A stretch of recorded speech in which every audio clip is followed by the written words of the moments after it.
Makasitraka tompoko lahy sy tompoko vavy miantrano atao tokantrano indray ny ankizy Thème amin'ity an'ity. Ho an'ny fizaram-potoana voalohany dia hiresakantsika mikasika ny fahasalaman'ny ankizy ny zaza ao an-trano, izany hoe ny fivelarana ara-tsaina sy ara-batana. Ireo fihetsika ireo sy ireo fiovan'ny zaza ao an-tokantrano ireo eo amin'ny fivelarana ara-tsaina sy ny ara-batana dia tokony ho hitan'ny ray aman-dreny isak'izay misy fiovana eo amin'ny ankizy. Ilaina dia ilaina zany mahafantatra indrindra ny eo amin'ny fivelarana ny ati-doha any zaza sy ny ankizy ao an-trano.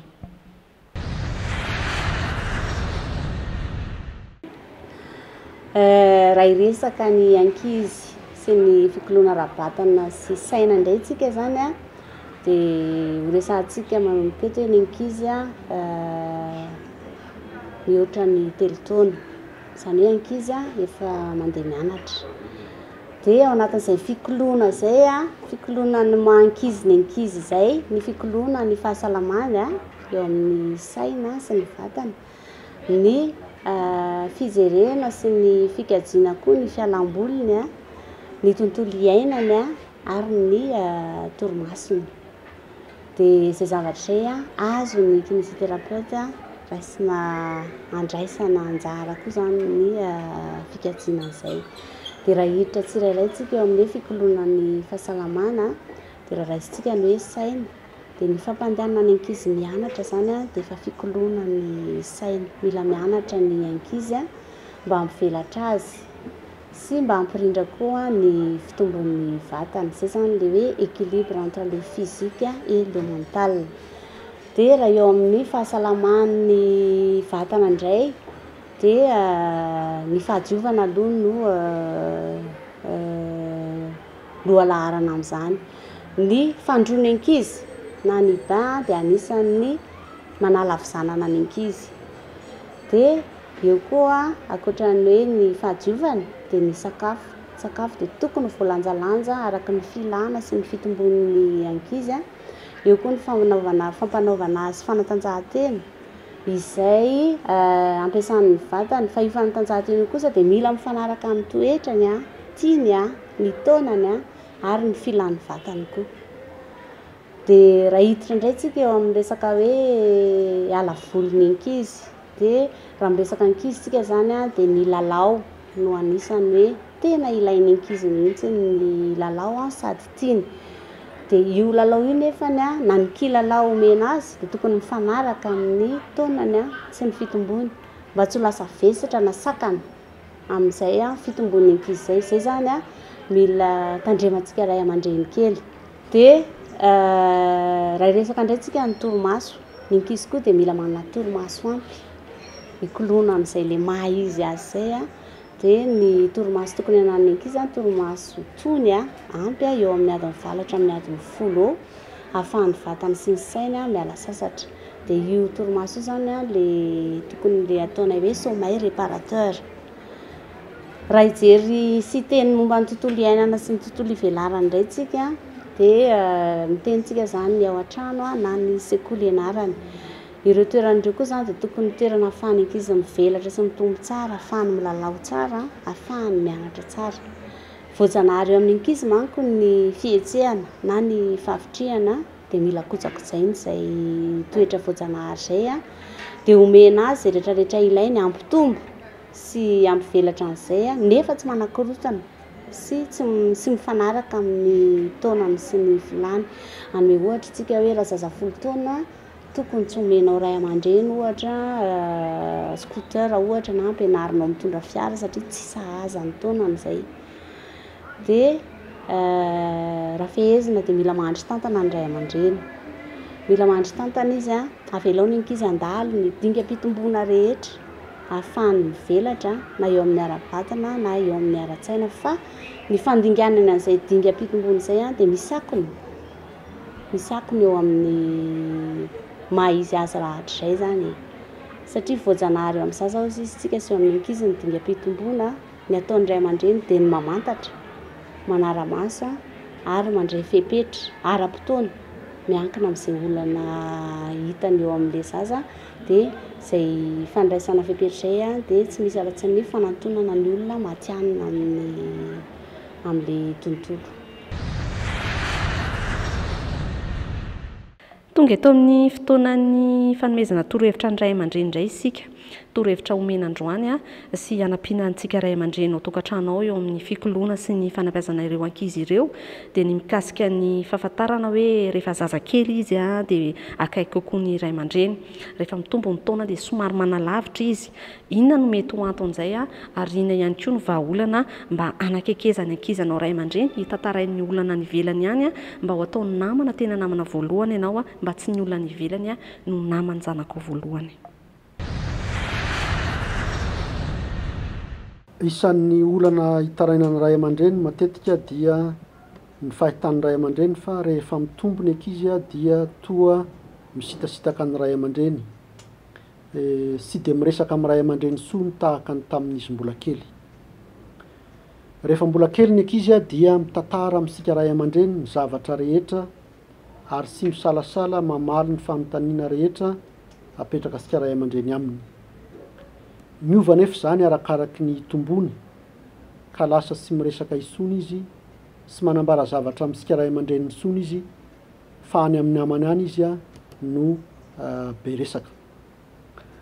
Araka ny lazain'ny manam-pahaizana sy hoe sy tianao isony ny zanakao na sanatria sy tiany hidikidiranao ny fiainany raha tahaka an'izay izy. Manambara ny mpikaroka maro fa mbola raha ny tanora sy henony kokoa ny ray aman-dreniny noho ny namany na ny haino aman-jery. Maninona ary no sy te hamboraka ny ao am-pony isony aminao ray aman-dreniny rehefa mitombo ny ankizy. Raha nanontaniana ny ankizy anankiray, tanora anankiray dia izao no lazainy hoe mba nilaza sy nizara izay tao am-poko tamin'ny dada sy mamanay aho raha ny sakafo izahay. Ny haino ahy ihany ry zareo saingy ohatrany tsy azo ny mihisy ilay izy. Leobe dia lasa namonjy fandriana sady nitomany. Dia nisy tovolahy anankiray koa nanontaniana dia ozy hoe mba efa miresaka zavatra be dia be amin'ny dada sy mama ihany fa ry zareo be fanontaniana be nefa mba misy zavatra tsy dia tiako ho fantany ihany koa. Hoy koa ny anankiray, sy dia afa miresaka amin'ny mamanay fa be rehina be izy, be asa be mantsy izy sady mbola manana andraikitra maromaro koa any velany ihany, sy mba hitako misy izay fotoana azo iresahana aminy.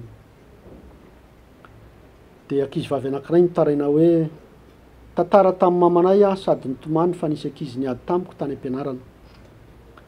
Noheveriko fa mba hanampitamby ahy izy kanefa vao mainka aho nobedesiny sy nitantara zavatra tamin'ny sony taorian'izay.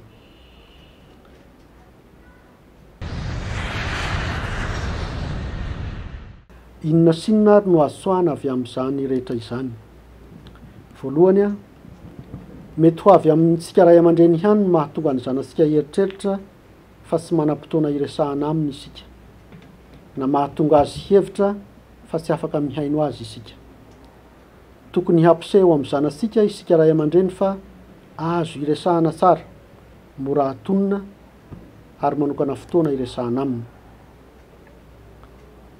Rehefa milaza olana aminao ny zanakao na dia te hiteny mafy sy hibedy azy aza ianao, iezao ny mifehitena hiaino sy angorakazy aloha, izay vao miteny na mibedy. Matetika mantsy dia ny mifanohitra amin'izay no ataosika. Zava-dehibe ny fifampitokisana eo amin'ny zanaka sy ray aman-dreny. Sy atoko ny ray aman-dreny ny zanany raha sy izy aloha ny mampiseho amin'ny ataony, ny fiesiny ary ny teniny fa azo ny tokisana ary sy hamadika azy. Raha sy maintsy na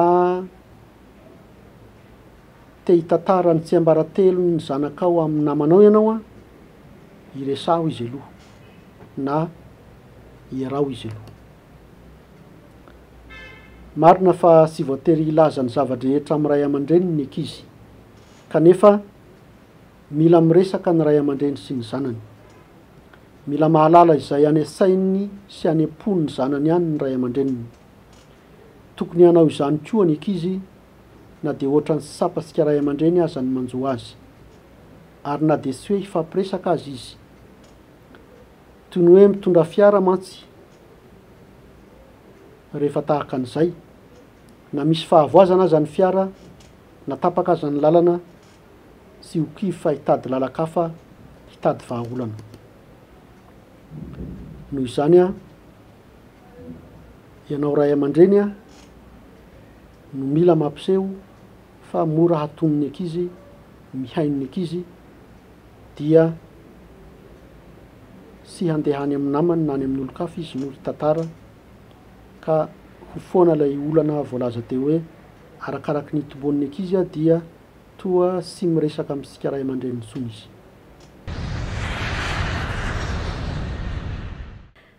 Eto amin'ny fotoanan'ny asa tanana androany indray a dia anamboatra zavatra somary hafa kely indray a ny fampianarana androany. Tsy dia ho lava resaka fa dia aleo ny sary no aneho azy avy hatrany a indrindra ho an'ny ankizy kely izay efa liana ny anaraka azy. Manao an'itony atao hoe chenille na le biby tsonjo ireny ozy izy tsika. Dia lokon'ireny a maitsomaitso fa ity aloha ny anaovantsika azy a dia asitsika ny taratasy maitsomaitso ity izy a rehefa avy eo. Dia manao boribory maromaro izany tsika anaovantsika amin'ilay vatany.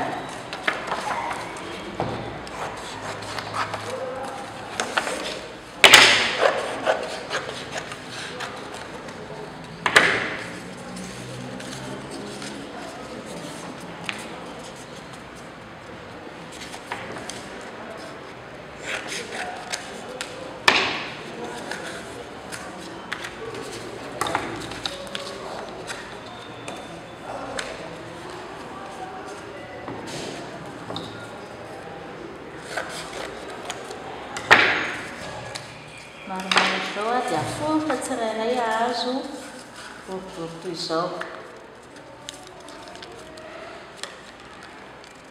Asitsika alcoly.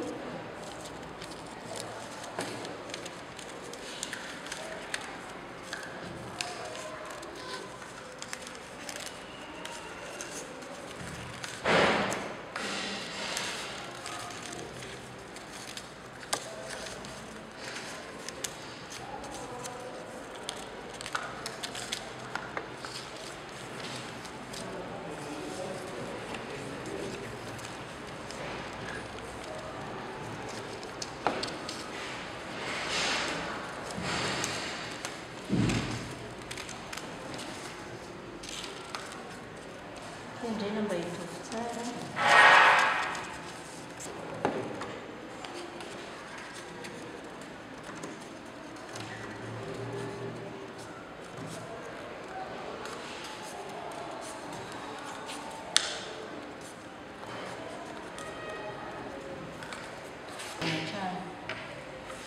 Dia rehefa mahazo toy izao a dia atambatra amin'ny lakaoly indray a izy ireo.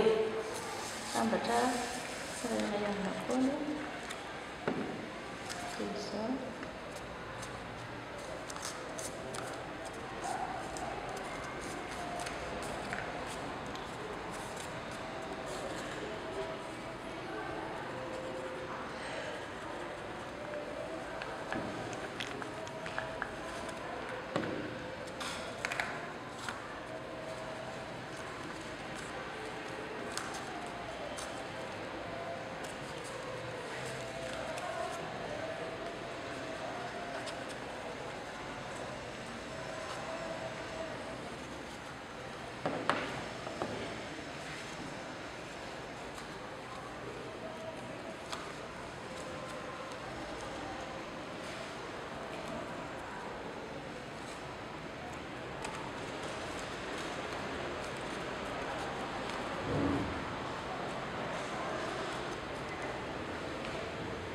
Dia somary kelikely reto no ataontsika aty amin'ny lohany.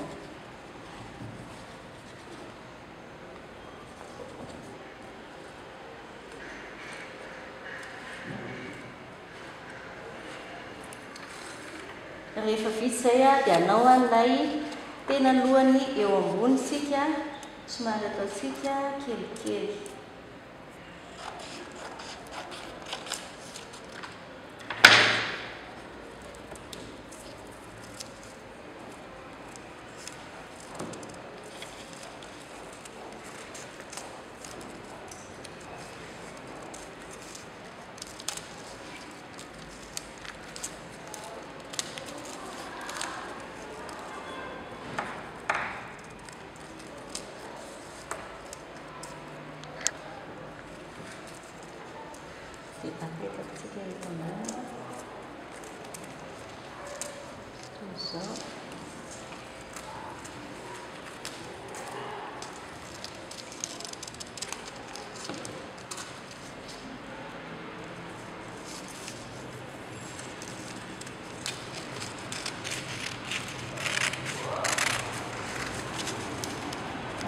zay dia manao ny masony amin'izay isika.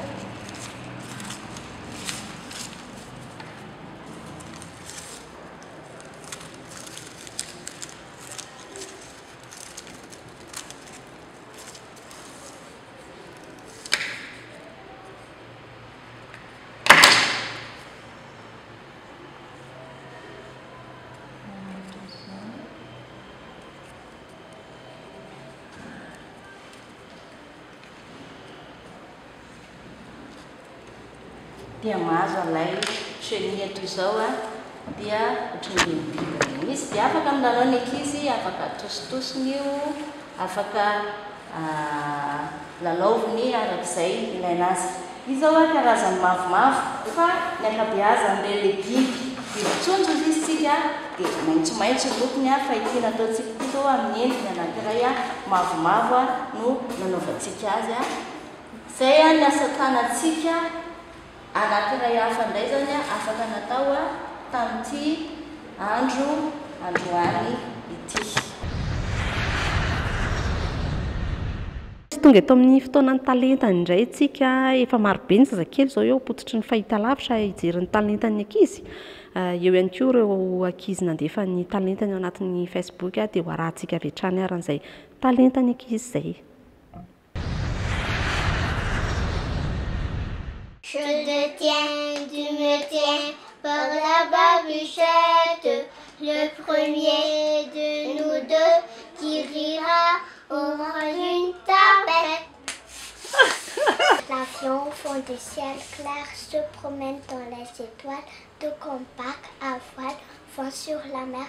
Les oiseaux endorment de ses ailes, mais les enfants le trouvent beau. Ce grand cerf-volant sans ficelle qui vacille. Je m'appelle Hélène. Quel âge as-tu? J'ai 3 ans. Où habites-tu? J'habite à Mont-Saint-Gilles. Comment ça va? Ça va bien, Miki Anawatani. Itananditaw. Ilenanitanalanau. Ataluwatu famami. Miki Anawatani.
C'est quoi ça? Mitretta à gauche.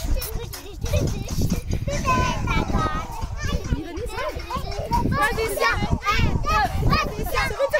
C'est quoi ça?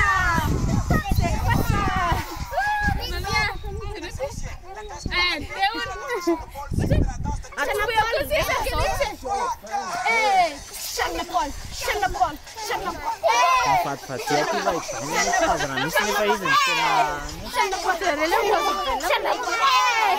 On m'avait dit, faut écouter son père. Il n'y a rien dit, quand il se fait la paix. Maman m'a dit, pour trop dire, pour comprendre. Et je grandis avec une place à prendre. Qui a le droit? Qui a le droit? Qui a le droit? Personne a un enfant qui pas vraiment que des écrans. On passe sa vie à dire merci. Merci à qui?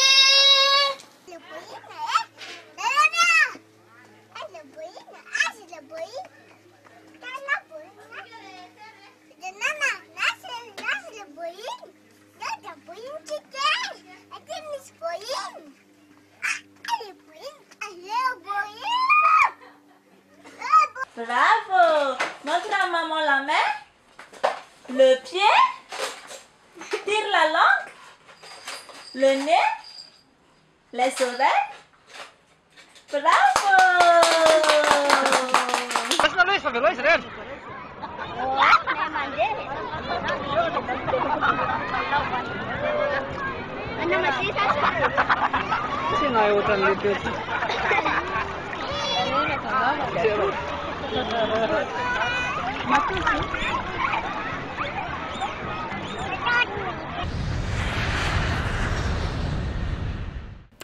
Tapitra sady ny fandaharana, tapitra sady ny orany arahantsika kanefa zao mbola manome fotoana indray amin'ny herinana toy izao hitondra zava-baovao indray ny fandaharana.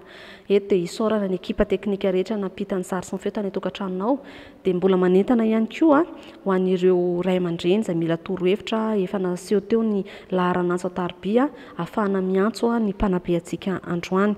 Misokatra ihany koa ny varavaran'ny kids Thème ho an'ireo izay tera hiara-iasa. Tapitra ny fotoana, metraka mandram-peona amin'ny herinana toy izao indray.